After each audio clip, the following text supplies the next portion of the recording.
ভাবতেই পারবেন না চিলাহাটির বুকে এমন এক সবুজের স্বর্গ লুকিয়ে আছে যেখানে একবার আসলে বারবার ফিরে আসতে মন চাইবে। চিলাহাটির এই সবুজ বনটির কথা এখনো অনেকেই জানে না, অথচ এর সৌন্দর্য আপনাকে মুহূর্তেই মুগ্ধ করে দিবে। আজকে আপনাদের নিয়ে চলে এসেছি চিলাহাটির এমন একটি সবুজ বনভূমিতে যার সৌন্দর্য এখনো অনেক মানুষের চোখের আড়ালেই রয়ে গেছে। প্রথম দেখাতে এই জায়গাটির সৌন্দর্য যে কারো মন কেড়ে নিবে। চারদিকে শুধু সবুজ আর সবুজ, উঁচু গাছের সারি যেন প্রকৃতি নিজ হাতে তৈরি করে একটি সবুজ ছাউনি। ঘন সবুজ গাছপালা, শীতল ছায়া, পাখিদের মধুর ডাক এবং নির্মল বাতাস সব মিলিয়ে বনটি যেন প্রকৃতির এক জীবন্ত ছবি।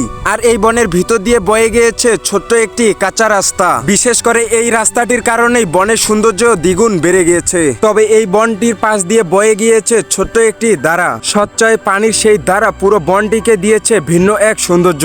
সবুজ গাছপালার পাশে পানির শান্ত প্রবাহ যেন প্রকৃতির নিখুঁত এক শিল্পকর্ম। যারা প্রকৃতির নীরব সৌন্দর্য উপভোগ করতে ভালোবাসেন তাদের জন্য এটি সত্যি অসাধারণ একটি স্থান। এখনো পর্যটকদের ভিড় খুব বেশি না থাকায় এখানকার প্রাকৃতিক সৌন্দর্য অনেকটাই অক্ষত রয়েছে।